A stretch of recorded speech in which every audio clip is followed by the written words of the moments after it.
nossos olhos e orarmos mais uma vez, pedindo a bênção de Deus para o estudo que nós teremos agora. Eterno Deus e bom Pai, muito obrigado por estarmos em Tua casa mais uma vez. Obrigado porque a Tua palavra se encontra aberta diante de nós. E obrigado pela oportunidade que nós teremos de ouvir a Tua voz através da mesma. O grande desejo do nosso coração é conhecer a Tua vontade para a nossa vida e praticá-la. Por isso suplicamos que o Teu bom e Santo Espírito esteja conosco agora. Que Ele seja o nosso professor e que ao estudarmos o Teu livro, nós possamos conhecer e aceitar a Tua vontade para a nossa vida. É a nossa oração em nome de Jesus. Amém.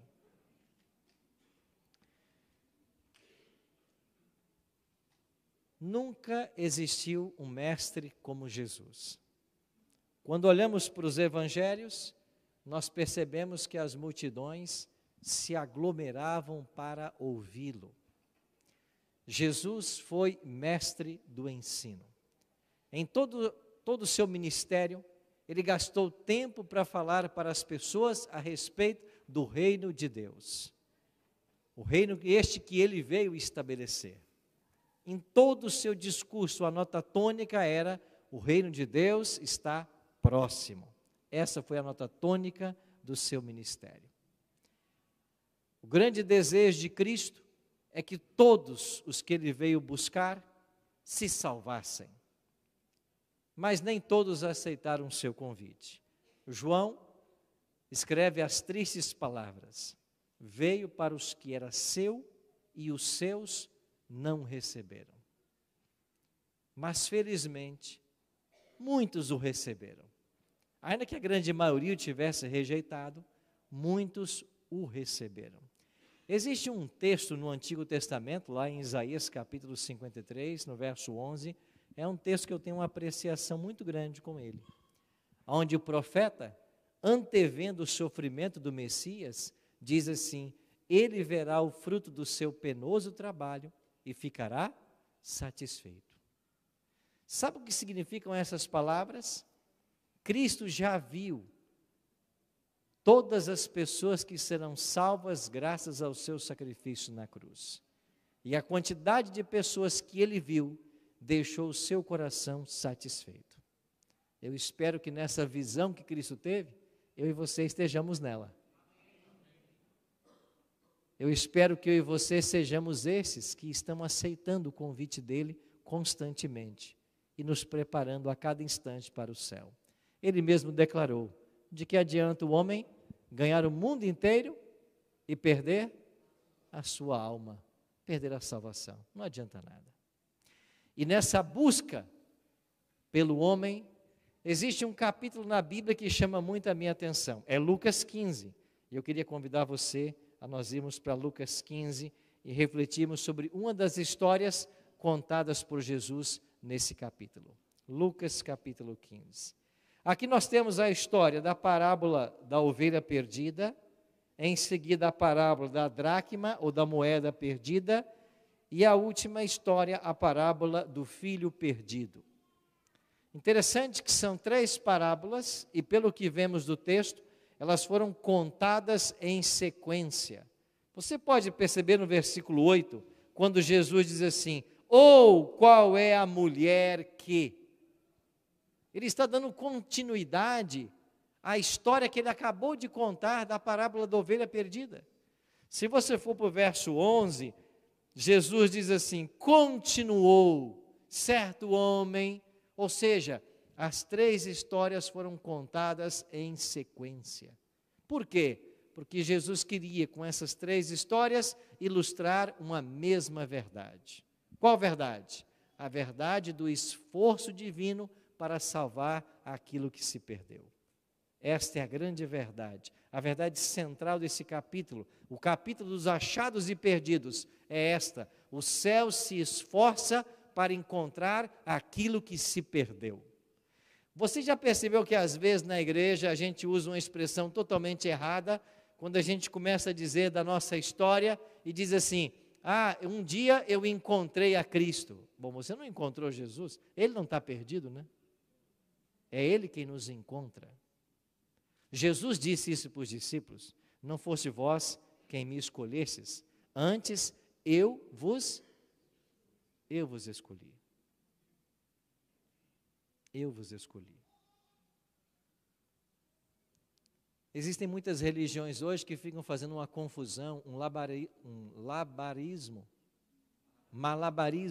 teológico, um malabarismo teológico sobre predestinação. Predestinação é simples. Deus predestinou todos para serem salvos, mas a predestinação pode ser rejeitada. Então, quem será salvo? Aquele que foi predestinado e aceita a sua predestinação. É isso. É isso que a Bíblia ensina sobre predestinação. Agora, quando vamos para Apocalipse capítulo 7, Apocalipse capítulo 14, nós encontramos ali uma visão dos 144 mil. Quem são eles? São todos os salvos que estarão vivos por ocasião da volta de Jesus. Nós cremos que Jesus volta em nossa geração. Então, se nós estivermos salvos, nós estaremos entre os 144 mil. É um grupo pequeno em relação à multidão que se perde. Em Apocalipse 20 mesmo é dito que os perdidos, o número destes é como o quê? A areia do mar. O planeta hoje tem 8 bilhões de habitantes. Desses 8 bilhões, quantos estão interessados em salvação? Bom, se você colocar quantos são cristãos, é um detalhe. Mas dentro do cristianismo, quantos estão de fato interessados em salvação? Porque mesmo dentro do cristianismo, você encontra muita gente que não está interessada em salvação. Porque hoje o cristianismo virou meio que um hobby para alguns, um status para outros. Mas quantos de fato estão interessados em salvação?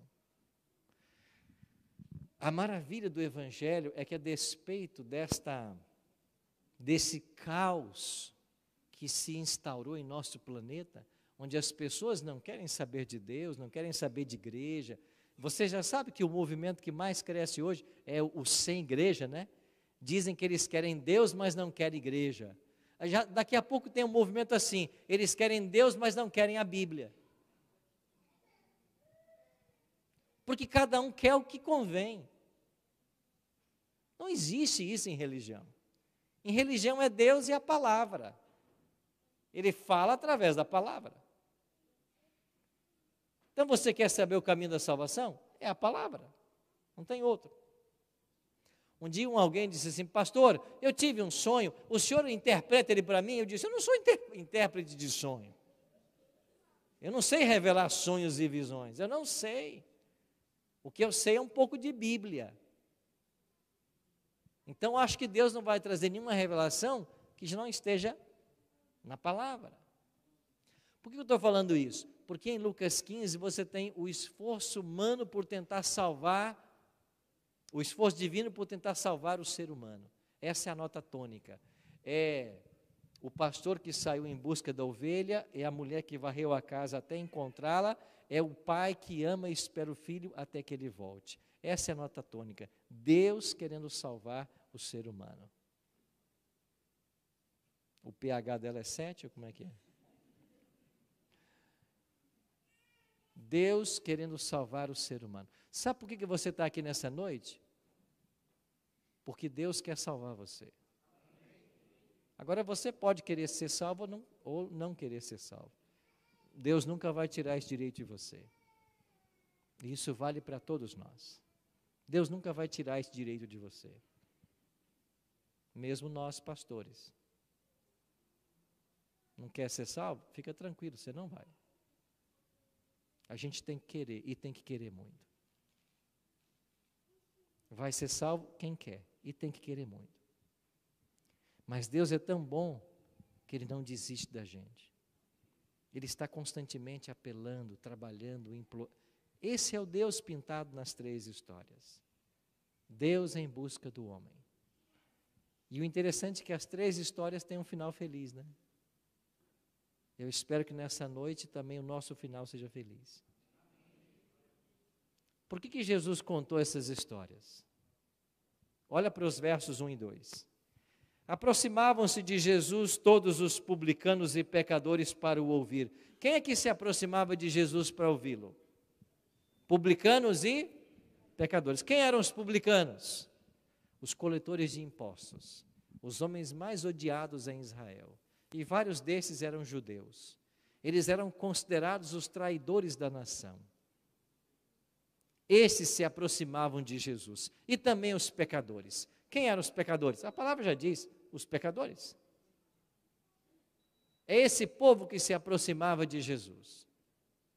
Aí quando esse povo veio e se aproximou de Jesus, o verso 2 diz assim: e murmuravam os fariseus e os escribas, dizendo: este recebe pecadores e come com eles. E murmuravam. Eu tive um professor espanhol, e ele um dia leu esse texto para nós, e ele disse assim, em espanhol está assim, eles refunfunhavam. Essa é a palavra espanhola. E a gente achou engraçado a palavra, né? Ele disse, refunfunhar tem uma tradução boa para o português, a língua de vocês. Ele dizia, fofoca. Eles fofocavam entre si. Esse aí recebe pecadores e come com eles. Cristo criticado porque se associava aos pecadores. Mas ele havia declarado, eu vim não buscar os sãos. Buscar quem? Os doentes. Eu vim buscar e salvar aquele que se havia perdido. Os sãos não necessitam de médicos, e sim os doentes. É por isso que eu tenho que me associar com eles. Isso tem uma lição muito grande para mim e para você. Se nós queremos ser o sal da terra, nós também temos que nos associar aos pecadores. Pesquisas mostram que quando alguém se torna adventista, em 5 anos, ele não tem mais nenhum amigo fora da igreja. Ele vai ser sal aonde? Ele vai influenciar quem? Agora o desafio é você ter amigos que não estão na igreja, mas não comprometer os princípios. E você pode ser amigo sem comprometer princípio. Então nós temos sim que ter amigos que não são cristãos. Porque se nós queremos alcançar alguém, aí está o público-alvo. Então Jesus, para ilustrar, para ensinar para eles uma verdade que eles jamais deveriam esquecer, Jesus contou então as 3 histórias. Eu não tenho tempo para analisar as 3, mas eu elegi nessa tarde a última história. A história do filho perdido, que começa no verso 11. Continuou, disse Jesus, certo homem tinha 2 filhos. Quem é que ouvia Jesus? Os publicanos e pecadores, os escribas e fariseus. Então os escribas e fariseus, que eram os religiosos da época, estavam ali ouvindo Jesus, e ele contou uma terceira história. Um homem tinha 2 filhos. O mais moço disse ao pai: Pai, dá-me da parte dos bens que me cabe. E ele lhes repartiu os haveres. Quando Jesus contou essa parte da história, o seu auditório começou a odiar esse garoto. Por que eles começaram a odiá-lo? Porque na cultura judaica, você pedir a sua herança com um pai vivo é o mesmo que desejar que o pai morra, ou que ele tivesse já morrido para que a herança fosse dividida.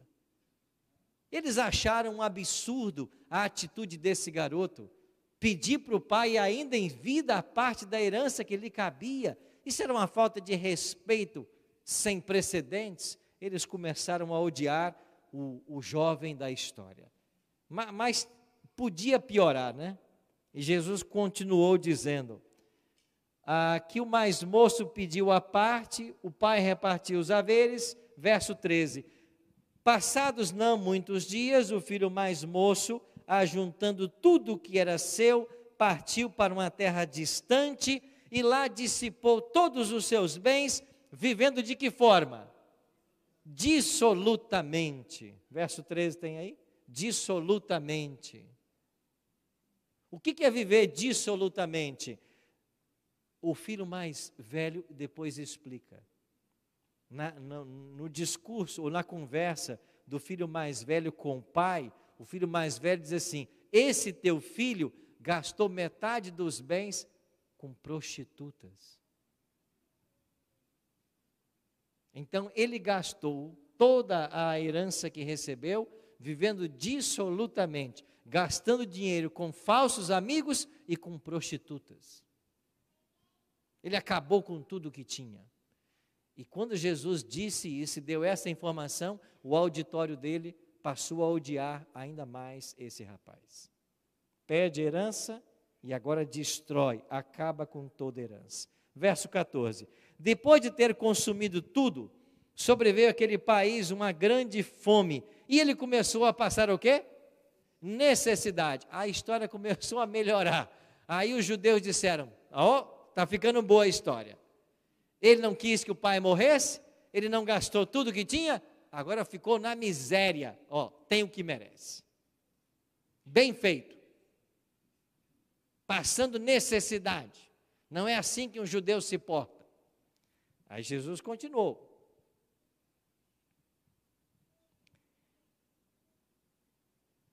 Então, verso 15, ele foi e se agregou a um dos cidadãos daquela terra, e este o mandou para os seus campos, para guardar o quê?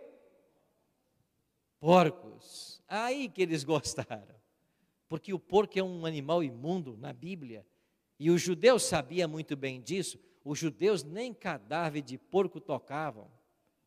Agora esse garoto vai cuidar de porcos, mas tinha mais coisas. Próximo verso, 16. Ali desejava ele fartar-se das alfarrobas que os porcos comiam, mas ninguém lhe dava o quê?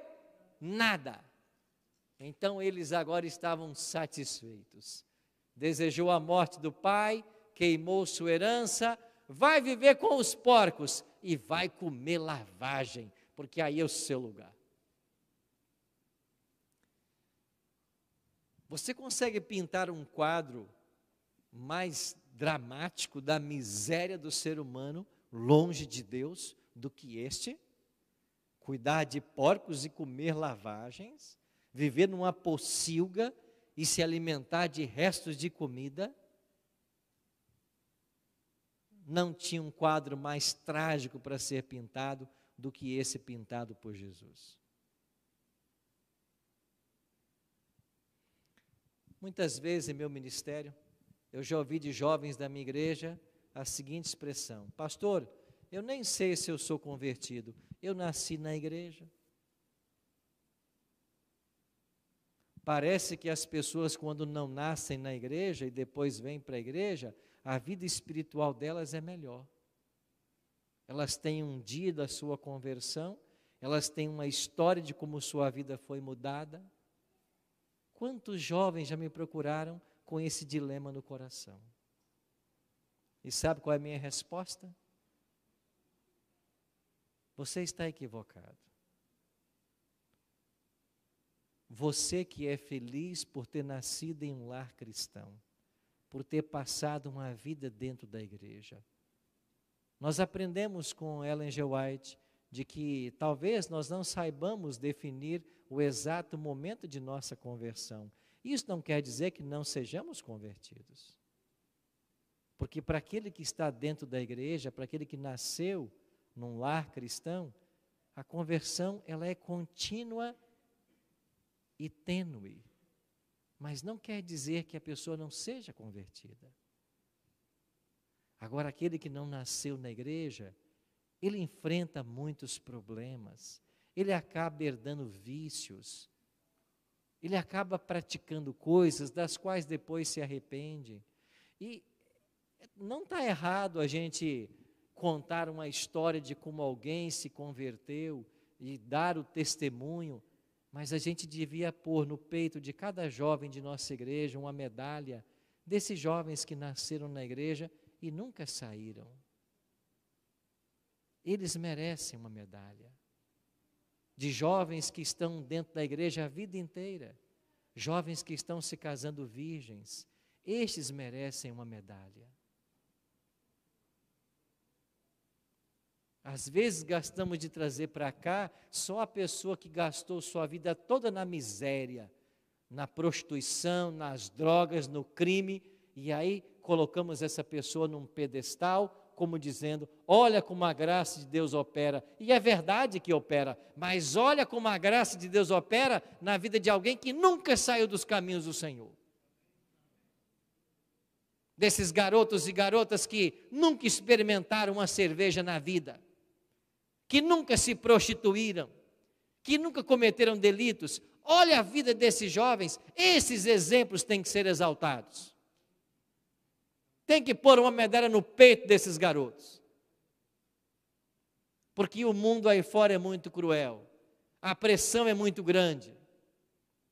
Então não pense você que estar lá fora e depois vir é melhor do que aquele que está aqui dentro, porque você, ainda que provado, você está protegido, porque esse aqui é o aprisco do bom pastor. Você está resguardado das mazelas que o mundo oferece. O que aconteceu na história desse jovem pecador? Jesus virou mais uma página e todos estavam expectantes para saber como terminaria a história. Então Jesus contou verso 17. Então, caindo em si, disse: quantos trabalhadores de meu pai têm pão com fartura e eu aqui morro de fome? Quantas pessoas estão protegidas dentro do aprisco do bom pastor e quem está fora está morrendo de fome, fome espiritual, fome moral. Ele caiu em si, mas esse cair em si não é obra humana, isso aqui é obra divina. A expressão que ele caindo em si quer dizer que o Espírito Santo o convenceu. Ele foi convencido pelo Espírito Santo de que a sua situação era calamitosa, de que ele precisava de uma mudança. O Espírito Santo o impressionou com o quê? Com a imagem do Pai. Ele lembrou-se da casa do Pai, lembrou-se de como o Pai o tratava, lembrou-se da sua relação com o Pai, de quanto o Pai o amava, de que não deixava lhe faltar nada. Eu não tenho tempo hoje para avançar muito, mas olha para a história do irmão mais velho. O irmão mais velho era o filho perdido dentro da igreja. E como sabemos disso? Por uma expressão do texto. Ele diz assim para o pai: pai, eu nunca saí de casa. Esse meu irmão pegou metade da fortuna e gastou tudo. Eu nunca saí de casa. Eu te servi a vida inteira. E o senhor nunca me deu um cabrito para fazer um churrasco com os meus amigos. Sabe o que ele diz? Eu sempre fui teu escravo. A expressão ali, eu te servi, eu sempre te sirvo, é a mesma de escravo, doulos. Eu fui a vida inteira teu escravo e você nunca me deu um cabrito. O pai não queria escravo. O pai não queria que o filho se comportasse como escravo. Ele não era escravo, ele era filho. Mas ele estava dentro de casa se comportando como um escravo. A sua relação com o pai era uma relação trabalhista, não era filial. Um jovem perdido dentro de casa. Isso nos ensina muitas coisas. Às vezes estamos dentro da igreja, mas tão perdido quanto alguém que está lá fora. Porque a nossa relação com o pai é totalmente comprometida. É uma relação de escravo. É uma relação de barganha, de troca. Não é isso que o pai quer. O pai não quer escravos, o pai quer filhos. Escravos ele tem muito, filhos ele só tem 2. Ele quer ter uma relação paternal. E é isso que nós precisamos na igreja. Esse tipo de relação com Deus. Deixemos o irmão mais velho, voltemos para o filho mais novo. Ele caiu em si. E o que ele fez? Ele escreveu um discurso, reuniu suas últimas energias, escreveu um discurso, e o discurso que ele escreveu diz assim, versículo 18: Pai, pequei contra o céu diante de ti, já não sou digno de ser chamado teu filho, trata-me como um dos teus trabalhadores. Esse foi o discurso que ele escreveu. E ele agora começa a caminhada de volta, decorando o discurso que ele havia escrito. Pai, pequei contra o céu diante de ti, já não sou digno de ser chamado teu filho, trata-me como um dos teus trabalhadores. E com o discurso em mente, ele volta para casa. Se eu pudesse dar um título a esse sermão, o título seria O Discurso Inacabado. E você vai entender por que é um discurso inacabado. Verso 20. E levantando-se, foi para seu pai. Agora olha que parte linda. Vinha ele aonde? Ainda? E o que aconteceu?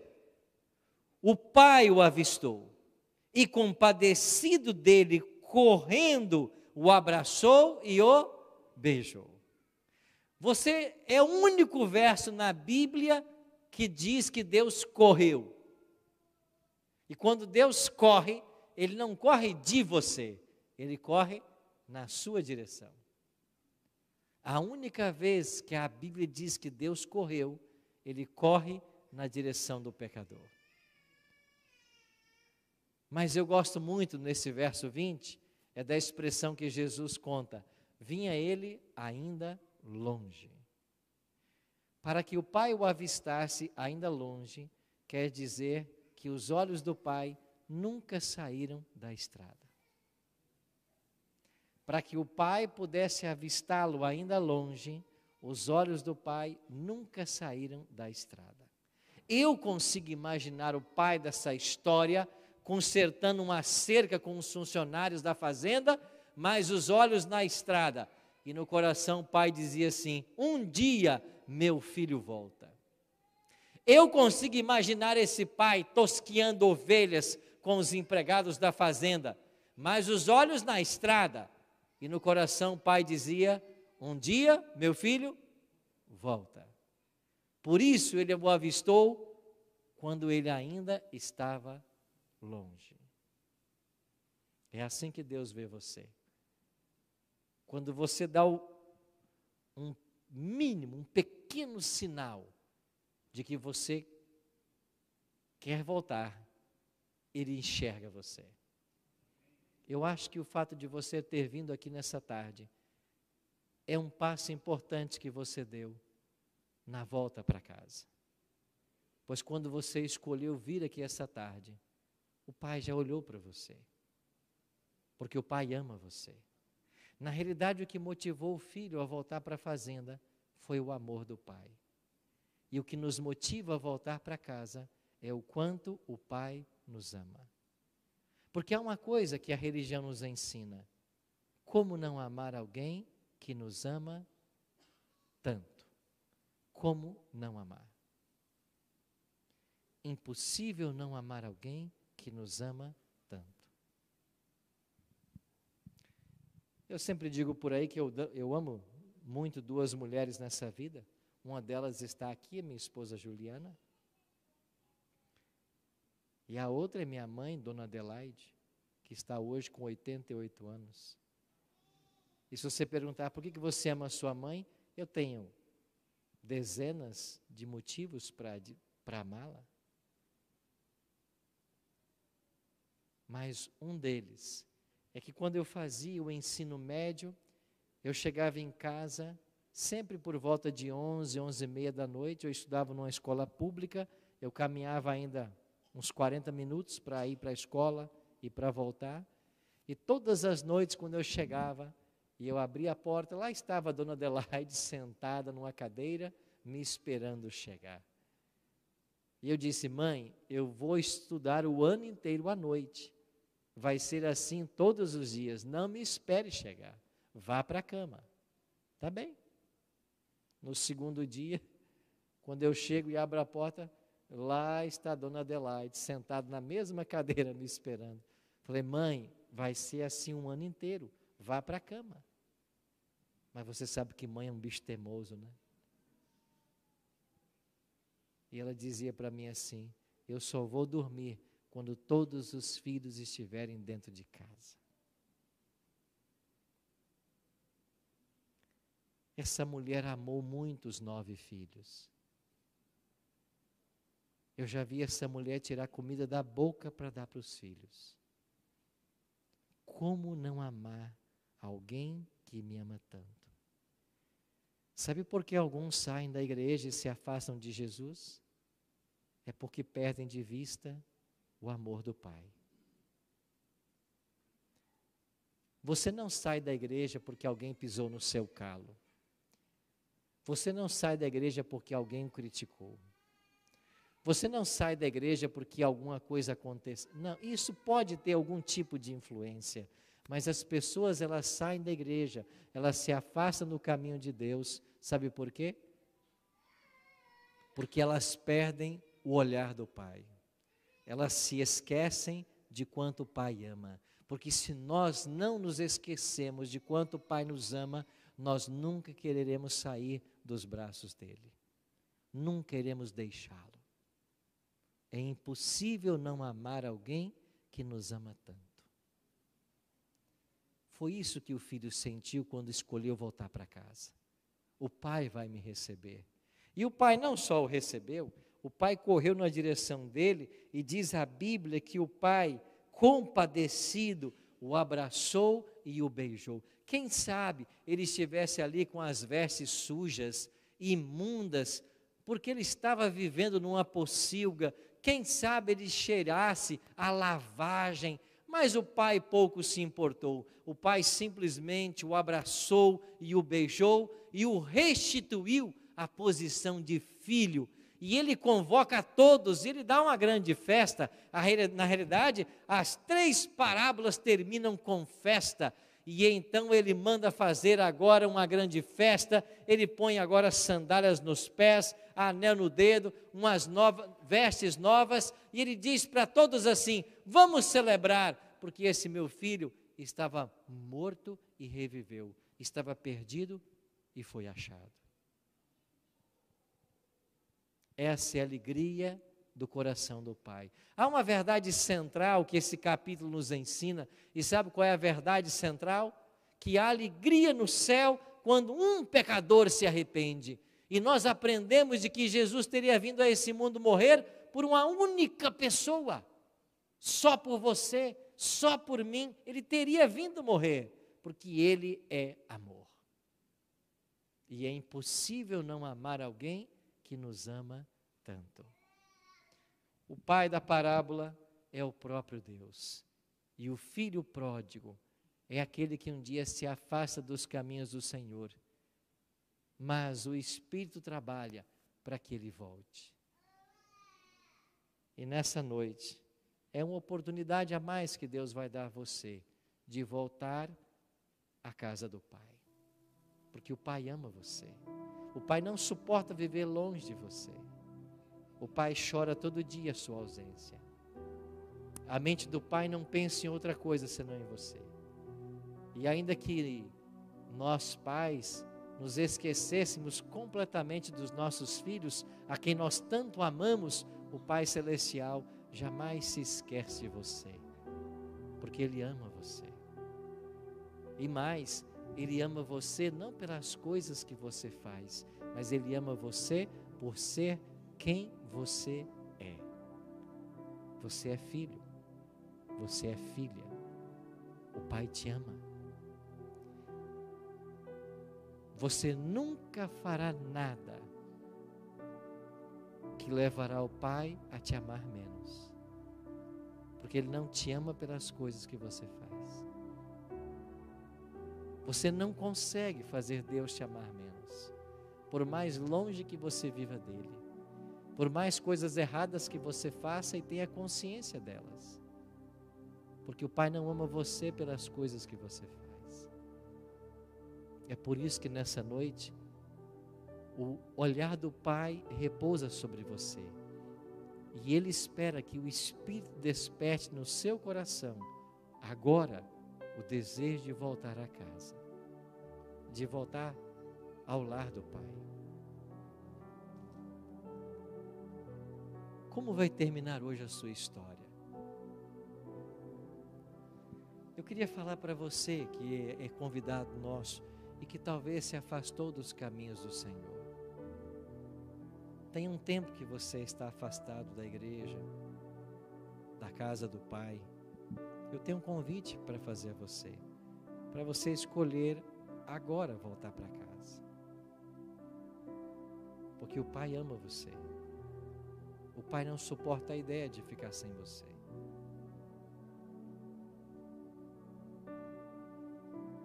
Nós vamos ter uma música agora.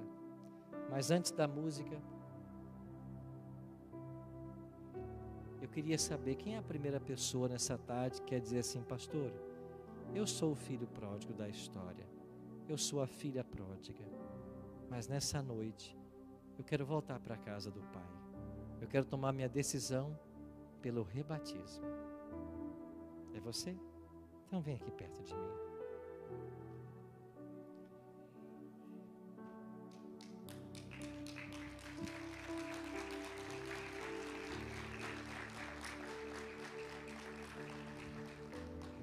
Seja bem-vinda.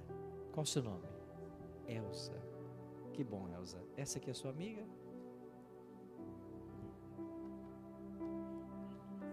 É? Que bom. Fica com a Elza aqui. Nós vamos ter uma música agora. Além da Elza, tem outras pessoas nessa noite que precisam voltar para casa. Enquanto a gente ouvir essa música, o Espírito Santo vai convidar você a se levantar de onde você está e vir aqui à frente, tomando a decisão de você voltar aos braços do Pai. Pode vir, minha irmã. Pode vir. Pode soltar o playback aí, se é playback. Seja bem-vinda. Qual é o seu nome? Cláudia? Que bom, Cláudia. Seja bem-vinda. Pode vir.